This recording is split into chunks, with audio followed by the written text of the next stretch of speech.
नमस्कार, मैं हूं आलोक और आप देख रहे हैं डेली 24 भारत। चिल्ड्रंस डे के अवसर पर पुष्प विहार सेक्टर 1 स्थित एमसीडी स्कूल बच्चों को स्वेटर वितरित किए गए।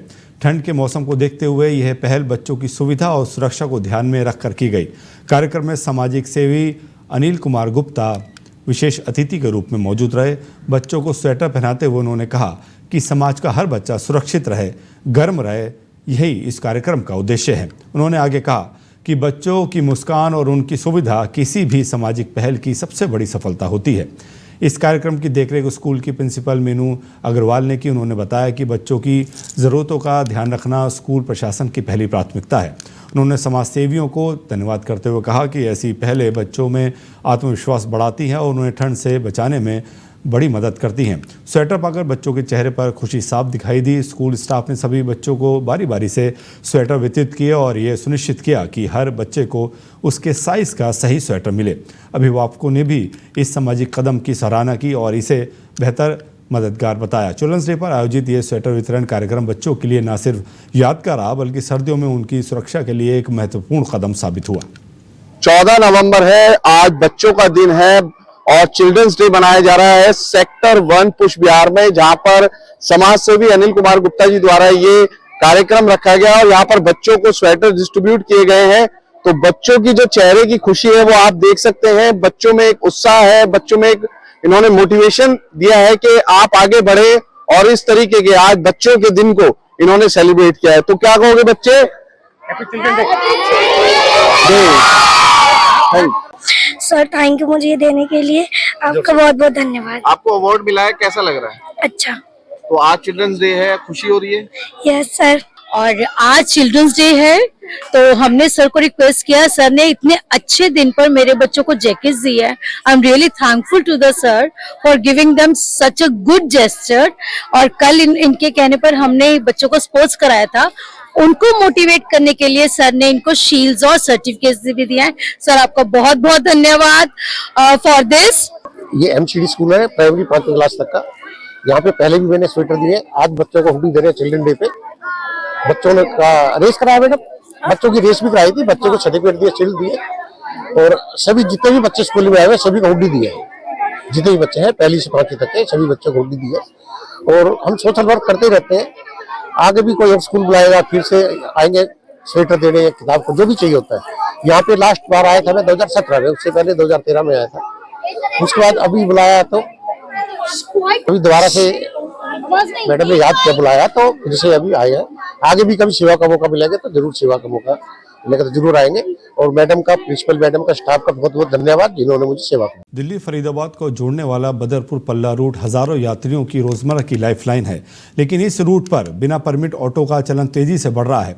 क्या यात्री सुरक्षित हैं और क्या वाकई सिस्टम इन वाहनों को रोक पाने में नाकाम है? जहां सुबह से रात तक हज़ारों ऑटो इन रूट्स पर चलते हैं, लेकिन इन ऑटो में से बड़ी संख्या में ऐसे वाहन हैं जिनके पास किसी भी तरीके का वैध परमिट नहीं है। यात्रियों की सुविधा के नाम पर चल रहे इन वाहनों पर ना तो फिटनेस चेक होता है, ना डॉक्यूमेंट्स की जांच और ना ही सुरक्षा का कोई मानक। बहुत लोग बिना परमिट ही गाड़ी लेकर निकल जाते हैं, लेकिन सवाल ये उठता है कि अगर इतनी बड़ी संख्या में बिना परमिट वाहन चल रहे हैं तो क्या चेकिंग सिर्फ कागजों में होती है और क्या सिस्टम में कहीं ना कहीं लापरवाही है? लेकिन हकीकत यह है कि बिना परमिट ऑटो लगातार इस रूट पर दौड़ रहे हैं और यात्री रोज़ इनका इस्तेमाल कर रहे हैं। खतरा सिर्फ नियमों के उल्लंघन का नहीं बल्कि सुरक्षा का भी है। और बिना परमिट वाहनों का बढ़ता चलन सिर्फ एक ट्रैफिक मुद्दा नहीं बल्कि कानून, सुरक्षा और प्रशासनिक पारदर्शिता से जुड़ा बड़ा सवाल है। फिलहाल इस रूट पर सफ़र करने वाले यात्री अपनी जिम्मेदारी पर सफ़र कर रहे हैं। कब होगा इस अवैध संचालन पर अंकुश और कब मिलेगी यात्रियों को सुरक्षित और नियमित वाहन की सुविधा? आप देखें, दिल्ली से जो ट्रैफिक पुलिसकर्मी हैं बड़ी कार्रवाई करने के लिए आए हुए हैं। जो दिल्ली से ऑटो आते हैं फरीदाबाद में, तो ट्रैफिक पुलिस फरीदाबाद बड़ी कार्रवाई कर रही है। उनके ऑटो के चालान किए जा रहे हैं क्योंकि सुरक्षा के मद्देनजर ये कार्रवाई की जा रही है, क्योंकि इन ऑटो पर कोई भी आइडेंटिफिकेशन नहीं होता ड्राइवर का और ना ही इनके पास परमिट होता है। आप देखें सवारी बैठी हुई है, सवारी लेकर आए, ये ऑटो ड्राइवर हैं और यहाँ पर लाए, इनसे बातचीत करेंगे। क्या आपके पास परमिट होता है यहाँ का? फरीदाबाद का परमिट है? परमिट सर टूटा फूटा है लेकिन फरीदाबाद का परमिट है, टूटा फूटा नहीं होता कुछ। फरीदाबाद का नहीं। हाँ, डीएल है आपके पास? हाँ डीएल है। और इस पे जो आइडेंटिफिकेशन नंबर कहाँ जो फरीदाबाद नंबर प्लेट लगा के देते हैं, तो फिर इस तरीके से आप फरीदाबाद में क्यों आते हैं? फरीदाबाद का परमिट नहीं है तो क्यों आते हैं? तो सर ट्रैफिक पुलिस है, चालान काटेंगे, आप देखें, और आप सवारी को लेकर आ जाते हैं। ऐसे बहुत सारे ऑटो हैं जो दिल्ली से फरीदाबाद में आ रहे हैं। आप पीछे देखें, ये भी है एक, वो सामने दिखाएं, ये वाला ऑटो भी है, ये जो आया है, परमिट भी चेक किया जाएगा। ये लेकर आए हैं, आप ये तस्वीरें देखें, DL1U1782, ये आप देखें। सवारी घर की छोड़ ये स्पेशल सवारी लेकर आया तू? हाँ जी, स्पेशल सवारी लेकर आया? हाँ जी, स्पेशल वो लेकर आया? तो जब टैक्स परमिट है? परमिट नहीं है आपके पास, आप क्यों आए हो? परमिट है हरियाणा का? नहीं, वो बात सही है आपकी, परमिट नहीं है कहते, लेकिन यहाँ तक सब चलते तो मैं आ गया था इस चक्कर में। कौन चल रहा तेरे साथ? यहाँ सभी लोग आते जाते, अब बताओ हम क्या करें स्पेशल? भैया परमिट होना चाहिए ना। दिल्ली के सारे ऑटो चलान हो रहे हैं। बिल्कुल ही खत्म कराइए सर, फिर तो बिल्कुल खत्म करें, बिल्कुल अलाउड नहीं है यहाँ पे। कोई बात नहीं, उसमें कोई इशू नहीं है, जो जायज है सो जायज है, उसमें कोई सबके चलान हुए हैं, सबकी कोई दिक्कत नहीं है। दिल्ली का अलाउड नहीं है फरीदाबाद के अंदर। देखें, चालान इनका भी काटा जा रहा है क्योंकि दिल्ली से बेलगाम ऑटो आते हैं फरीदाबाद में। आप देखें, ये इस ऑटो का भी चालान हुआ है। अब देखें, एक ऑटो और आया है दिल्ली से सवारी लेकर। आप देखें, दो ऑटो आ गए हैं, दो ऑटो आ गए हैं, और जो कि इन पर कोई परमिट नहीं होगा। DL1R8683 और DL1R5630, ये दोनों ऑटो हैं। हाँ भैया, परमिट है आपके पास? परमिट दिल्ली से आप यहाँ आए हो फरीदाबाद में, परमिट है? नहीं बता पा रहे हैं, ये नहीं बता पा रहे हैं। अब इससे पूछें, ये एक और ऑटो है। हाँ, परमिट है आपके पास? जी सर। दिखाओ, परमिट दिखाओ। दिल्ली से फरीदाबाद में आने का परमिट क्या है? सर लोकल में गाड़ी चलती है। लोकल नहीं, परमिट। बॉर्डर क्रॉस कर दिया आपने? नंबर तो फिर दूसरे स्टेट में अलाउड नहीं है सर, स्टैंड पे चलती है। अरे क्रॉस कर दिया बॉर्डर, दिल्ली से हरियाणा में। मैं आपके पास समझ रहा हूँ सर। नहीं है, इनके पास भी नहीं है, इन पे भी कार्रवाई होगी। ऐसे ही आप देखें, ऑटो आते हैं, कार्रवाई की जा रही है, ट्रैफिक पुलिस के द्वारा कार्रवाई की जा रही है। वो वहां पर जैदो हैं जो कार्रवाई कर रहे हैं। तो बेलगाम ऑटो यहाँ आते हैं और सवारी भरते हैं, चले जाते हैं। तो ये जो आप तस्वीरें देख रहे हैं, पल्ला पुल से देख रहे हैं, जहां पर ट्रैफिक पुलिस कार्रवाई करती नजर आ रही है। साहब, हरियाणा में एंट्री के लिए परमिट अप्लाई किया है आपने? भरोगे? वो तो भरेंगे, मालिक साहब ने भरा होगा। आप कितनी गाड़ी? 100 गाड़ी स्टैंड पे है। 100 गाड़ी आती है? नहीं आते नहीं है। हाँ, क्या बताऊँ आपको। तो आप कुछ नहीं, ट्रैफिक पुलिस है जो चालान कर रही है। ये आप देखें किस तरह से यहाँ हरियाणा में प्रवेश करते हैं। सर, ये जा रहे हैं वापस, इन्हें रोको, जा रहे हैं, रुक जाओ। आप देखें, भागने की कोशिश कर रहे हैं। सर, उसको भी रोकिए आप, ये सामने है, रोकिए, इनके चालान किए, बॉन्ड करें। आप देखें, आप तस्वीरें, तो ये तस्वीरें पल्ला पुल की हैं, जहां पर बेलगाम ऑटो हैं दिल्ली के। ये देखें, ये दिल्ली के सारे ऑटो हैं, इधर देखें, दिल्ली के सारे ऑटो हैं जो हरियाणा में पहुंचते हैं, परमिट नहीं होता, जो हरियाणा सरकार के रेवेन्यू पर चोट कर रहे हैं। यहाँ के परिवहन विभाग जो है उसके रेवेन्यू पर चोट करते हैं, यहाँ से सवारी ढोते हैं और चले जाते हैं। लोकल ऑटो यहाँ पर चला नहीं पाते हैं, लेकिन हम ये कहते हैं अगर इनके पास परमिट है तो परमिट से चला भी सकते हैं। इन्हें इसके लिए परमिट लेना होगा, दिल्ली से हरियाणा में आने के लिए इन्हें परमिट लेना होगा। और सभी ऑटो पे आप देखें आइडेंटिफिकेशन होता है, यहाँ पर लगी हुई एक प्लेट होती है, वो प्लेट भी नहीं है। आप देखें, तो ये तस्वीरें आप देख रहे हैं। कितने लगभग 10,000 का आसपास होता परमिट का चलान इनका। ये तो कितने का काटा आप? 10,000 का परमिट का ही दिया है मैंने इनको। परमिट का कोर्ट का होता, मैं कैश नहीं कर सकता, कैश का था ही नहीं सिस्टम अपना। कोर्ट का चलान है इनका, कोर्ट का दे दिया। हाँ जी, आप देखें, चालान कट रहा है, 10,000 का चालान होता है परमिट का, जो इनका काट दिया गया। ऐसे ये ऑटो हैं जो यहाँ आ रहे हैं, सभी का चालान यहाँ कटेगा। तो ये बड़ी कार्रवाई ट्रैफिक पुलिस के द्वारा की जा रही है, तो जो हरियाणा से दिल्ली में आने वाले दिल्ली से हरियाणा में आने वाले सभी ऑटो का चालान किया जा रहा है। तो ये तस्वीर आप देख रहे थे डेली 24 भारत। मैंने कई ऑटो के चालान कर रखे हैं और कई ऑटो बंद भी कर रखे हैं दिल्ली नंबर के, जिनके डॉक्यूमेंट्स नहीं है वो बंद भी किए हैं मैंने। और ज़्यादा जानकारी के लिए हमारे साथ जुड़ रहे हैं संवाददाता राजकुमार। राजकुमार, हमने आपकी रिपोर्ट अभी दर्शकों को दिखाई, और ये जो अभियान चलाया गया है, ये इतने दिनों के बाद नींद क्यों खुली पुलिस विभाग की?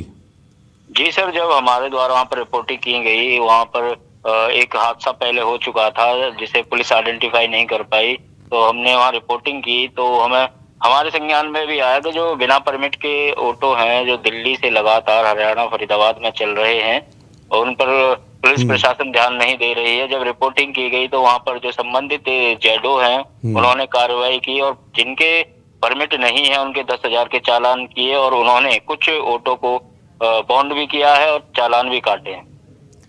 तो राजकुमार, आप ये बताइए कि जो ये परमिट है इतने टाइम से वो चल रहे हैं, तो बिगैर मिली भगत के तो चल नहीं रहे होंगे, लेकिन चालान आज काटे जा रहे हैं। जी आलोक जी, मिली भगत से काफी टाइम से ये ऑटो स्टैंड बना हुआ है इलीगल तरीके से, अब भी चल ही रहा है। उसकी शिकायत हम बार बार प्रशासन से भी कर चुके हैं और हमारे जो दर्शक हैं जो वहाँ पर आते जाते हैं यात्री हैं उनके साथ भी दुर्घटनाएं हुई हैं। तो ये काफी लंबे अरसे से इस तरीके का ये यहाँ पर ऑटो का संचालन हो रहा है। इसमें कुछ अवैध लोग हैं जो यहाँ पर दबंग ही करके ये ऑटो चला रहे हैं जो फरीदाबाद से दिल्ली लगातार चल रहे हैं बिना परमिट के। जी राजकुमार, बहुत धन्यवाद हमसे जुड़ने के लिए, तमाम जानकारी साझा करने के लिए। तो आपको बताते चलें, अवैध जो ऑटो हैं बिगैर परमिट के चल रहे हैं उनको जब्त कर रही है पुलिस और एक अभियान के तहत उन पर अंकुश लगाया जा रहा है। आज हमारी टीम ने वार्ड 35 के महत्वपूर्ण क्षेत्रों मुंडका गांव और हिरनकुंडा गांव का दौरा किया। स्थानीय निवासियों के साथ बातचीत के दौरान दोनों गांवों में बुनियादी ढांचे की जर्जर स्थिति सबसे बड़ी चिंता बनकर उभरी है। मुंडका गांव में निवासियों ने मुख्य रूप से सड़क और जल निकासी की समस्या उठाई कि सड़कें टूटी हुई हैं और दशकों पुरानी सीवर लाइनें अक्सर जाम रहती हैं, जिससे बारिश के दौरान भीषण जल भराव होता है। निवासियों का कहना है कि समस्या के स्थायी समाधान के लिए पूरे सीवरेज नेटवर्क को बदलने की आवश्यकता है। वहीं हिरनकुंडा गांव में निवासियों ने साफ सफाई और सार्वजनिक सुरक्षा पर ध्यान केंद्रित किया। कूड़ेदानों की कमी और नियमित सफाई न होने के कारण गंदगी का आलम है। इसके अलावा कई गलियों में स्ट्रीट लाइटें खराब पड़ी हैं या गायब है, जिससे रात में असुरक्षा महसूस होती है। एक साझा मांग स्वास्थ्य सेवाओं से जुड़ी थी। दोनों गांवों के लोगों ने स्थानीय डिस्पेंसरी में डॉक्टरों और ज़रूरी दवाओं की कमी को दूर करने की अपील की है। युवाओं ने खेल के मैदान की मांग भी दोहराई। कुल मिलाकर इन गांवों के लोग प्रशासन से सड़क, नाली, बिजली और सफाई जैसी बुनियादी नागरिक सुविधाओं में तत्काल सुधार की अपेक्षा रखते हैं। उनका मानना है कि इन ग्रामीण शहरी क्षेत्रों के विकास को प्राथमिकता देना आवश्यक है। मैं अपने कैमरामैन से कहूँगा कि एक बार इसको कवर कर ले, क्योंकि ये खुला पड़ा है, कोई बच्चा ना गिर जाए जिसकी वजह से कोई अनहोनी ना हो। इसलिए ये हिरनकुंडा गांव में मुख्य गांव के अंदर जैसे ही आप प्रवेश करते हैं और आप देखते हो कि गंदगी का बुरा हाल है और नाले खुले पड़े हैं, जिसकी वजह से लोगों में रोष है, लोग बहुत आक्रोशित हैं।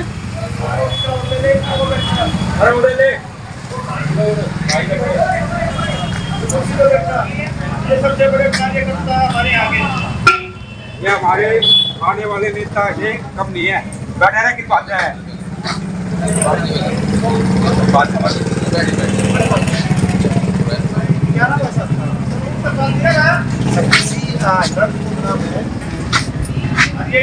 इस गांव के अंदर मैं देख रहा हूँ कभी कि जैसे गांव के निवासी अंदर एंट्री करते हैं तो नाले खुले पड़े हैं। मुख्य रूप से आप इस उपचुनाव में इस मुद्दे को लेकर अपने प्रत्याशी से मांग करोगे कि हम आप बाढ़ की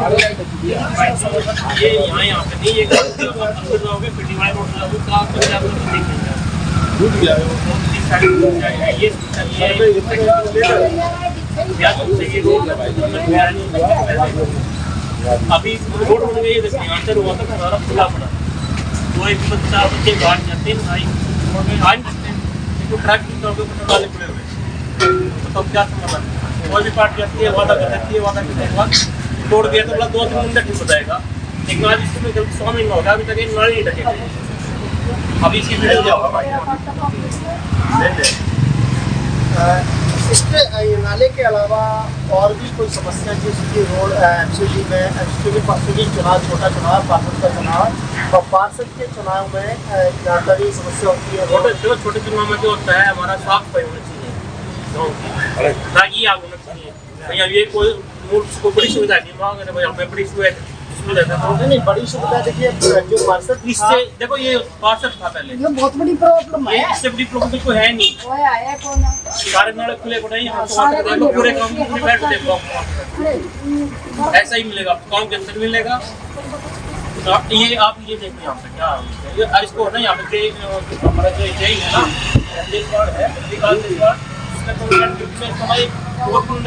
लेकिन इसको डेट में हो गया। आप फोन भी नहीं करते चाहिए, मेरा घर है तो भाई ये देखना पड़ता है सुबह शाम।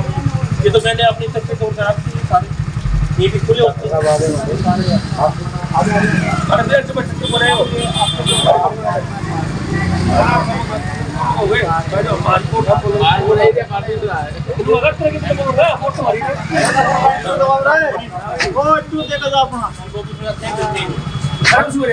मत दे दिया भाई, इन्हें तो दे दिया सही बात से। तेरे बस की कौन है इनको बता। अरे तो याना इनको लड़कों को लेके हो रहा है, सारे ने देने चाहिए। अरे भाई पूरा तो फोन ला रहा है, लड़कों ने पूरे तो बांधना पड़ेगा।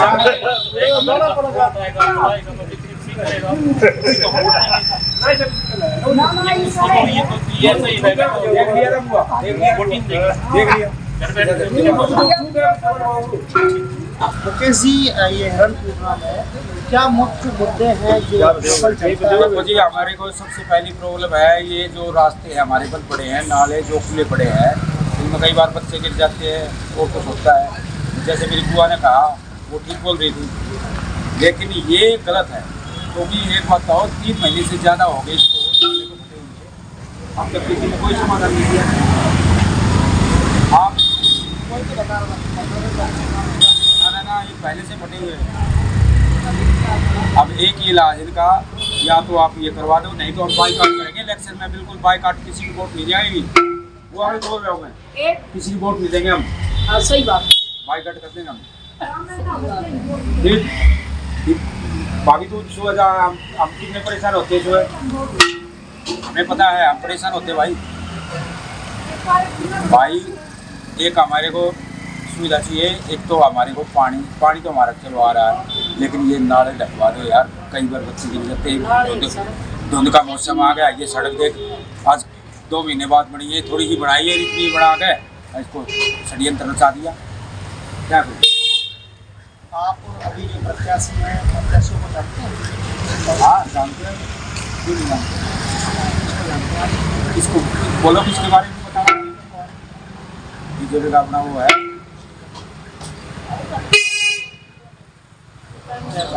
जयपाल, देखो भाई अनिल लाकड़ा, मैं भी लाकड़ा हूँ, लेकिन हम जयपाल की ही वोट देंगे भाई। क्यों? मैं शुरू से बीजेपी से बिलोंग करता हूँ, मेरे को नहीं मतलब।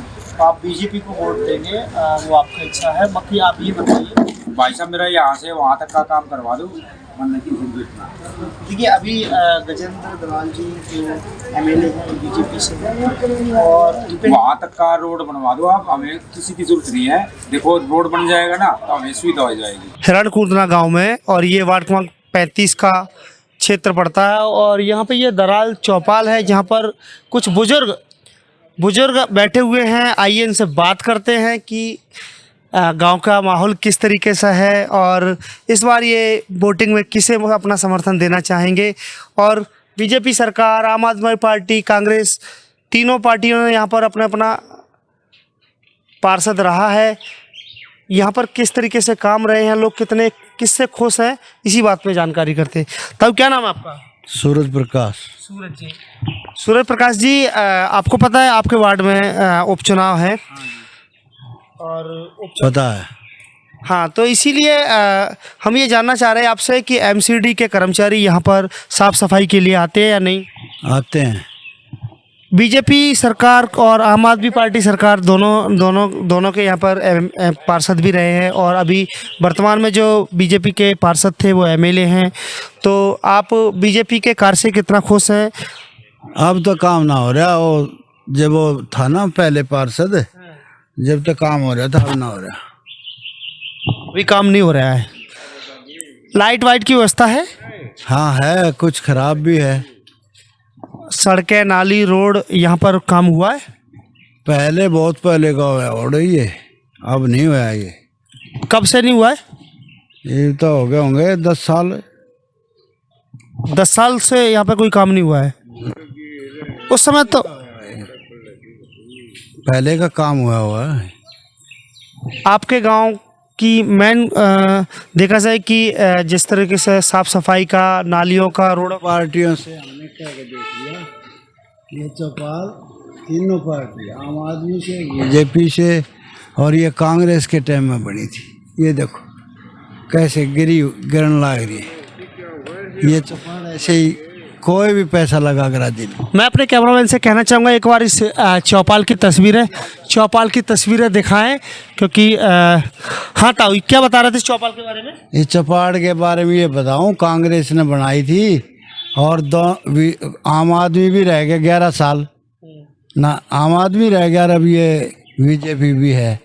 अब ये इसमें सभी से अनुरोध कर लिया भाई इसको ठीक करवा दो, लेकिन कोई नहीं करा रहा इसको। तो पार्टियां समर्थन के लिए, वोटिंग के प्रचार के लिए आना स्टार्ट हो गई? हाँ आ रहे, ये तो पोस्टर लग रहे। ताऊ क्या नाम है आपका? भाई बलजीत नाम से। बलजीत जी, आपके यहाँ पे उपचुनाव है, जानकारी है आपको? हाँ, आपके यहाँ पे उपचुनाव है और पार्षदी का उपचुनाव है, तो ये जानकारी है? जानकारी का के किसी के दल का बेरा है, कौन किसकी देगा है भाई। ये तो इलेक्शन है, कोई किंग आए न कोई किंग आए न, बस। बीजेपी से पहले आम आदमी पार्टी का पार्षद रहा था, फिर आम आदमी पार्टी के पार्षद को चुनाव में हार मिली और फिर बीजेपी का आया, अब उपचुनाव आ रहा था और के बेरा भी बीजेपी का जब भाई के बेरा कौन सा आ गया। इस बात का के बेरा पड़ता है भाई। मैं कांग्रेस की दूंगा। देखिए वो आपका वोट है, हाँ हमें अधिकार अपना वोट देने का। के मेरा पट्टा है भाई। उषा जी, वार्ड क्रमांक 35 में उपचुनाव है जी, और ये आपको जानकारी है उपचुनाव की? जी जी बिल्कुल। यहाँ से आम आदमी पार्टी से अनिल लाकड़ा जी हैं और बीजेपी से जयपाल। तो यहाँ पे साफ सफाई को लेकर क्या मुद्दे हैं आपके क्षेत्रीय? देखा जाए तो साफ सफाई तो रहती है, लेकिन उतनी नहीं रहती, क्योंकि इसमें थोड़ा गंदगी कुछ ज़्यादा ही दिखता है यहाँ पे, और बहुत ज़्यादा ही गंदगी, कुछ बहुत। जल भराव पे क्या है? पानी वानी भरता है बारिश के समय? बहुत ज़्यादा जब पानी भरता है तो हम लोग, बहुत सारे लोग हैं जो काम धंधा करने वाले हैं, ड्यूटी जाने वाले, वो कितनी लोग जा नहीं पाते क्योंकि पानी बहुत ज़्यादा भर जाता है, औकात से ज़्यादा पानी होता है। तो इसके लिए सरकार से यही हम कहेंगे कि थोड़ा मोड़ा इधर भी ध्यान दिया करे, और जो बेरोजगार लोग हैं उन लोगों के लिए कुछ भी करे, क्योंकि उन लोगों के लिए अगर बारिश वारिश होता है, पानी वानी भरता है, तो मतलब जैसे पानी पूरा भर जाता है, उन लोगों को बहुत दिक्कत होता है। इस खबर पर हमारे साथ जुड़ रहे हैं संवाददाता नीरज। आपकी ग्राउंड रिपोर्ट हमने दर्शकों को दिखाई, और कितना बुरा हाल है, कब से ऐसी ये जो कूड़ा पड़ा रहता है, नालियाँ जो टूटी हैं उसमें पानी भरा हुआ है, ये कितने समय से हाल है? क्या किसी सरकार ने कोई संज्ञान नहीं लिया है इन जगहों का? आलोक जी, आपको बताना चाहेंगे कि हमने हिरनपुरा और मुंडिका का भ्रमण किया, तो गांव में जाकर देखा, बरसों से पानी का कोई निकास नहीं है, बरसों से पानी भरा पड़ा है। हाँ। और जनप्रतिनिधि बीजेपी के भी आए, कांग्रेस के भी आए, आम आदमी पार्टी के भी आए, लेकिन वायदे सबने किए। हाँ। लोगों का कहना है वायदा सबने किए, चुनाव आते हैं, नेता आते हैं, लेकिन चुनाव के बाद कोई नेता नजर नहीं आता। बहुत सारी रोड मुझे टूटी हुई मिली, नाले टूटे हुए मिले, और गांव के लोगों का कहना है कि अभी तक यहाँ से मुंडिका से सज्जन सिंह वर्मा जो सीएम भी रह चुके हैं, काफी लोग इस गांव से मिनिस्टर भी निकले, सांसद भी निकले, लेकिन गांव जैसे के तैसा ही है, अभी तक किसी ने कोई विकास नहीं किया। लेकिन जब आम आदमी पार्टी की सरकार थी तो उनका दावा था कि हम जो डार्क प्लेसेस हैं उन वहाँ पे स्ट्रीट लाइट लगाएंगे, और आपकी रिपोर्ट में लोग कह रहे हैं कि यहाँ पे स्ट्रीट लाइट ही नहीं है, रात को तो महिलाओं को बड़ी परेशानी होती होगी इन गलियों से गुजरने में। नीरज। हाँ बिल्कुल, आप सही बोल रहे हैं। स्ट्रीट लाइट बिल्कुल नहीं पाई थी, रात में लाइट भी कट जाती है और गांव का माहौल है तो महिलाओं में डर भी रहता है।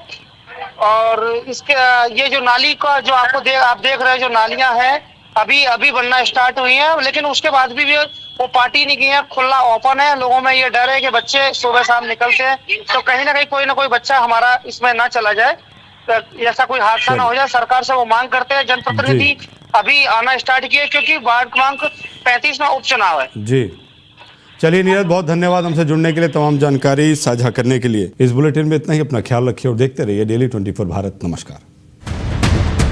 सत्ता की हर चाल पर हमारी नजर, जनता की आवाज सबसे पहले, सच की पड़ताल करेंगे हम। क्या छपा क्या छिपा, राजनीति के खेल का पर्दाफाश, जहां राजनीति को परखा जाता है जनता की कसौटी। राष्ट्रहित है हमारी प्राथमिकता, जहां बॉलीवुड की चमक भी सच्चाई से टकराती है। डेली 24 भारत पर।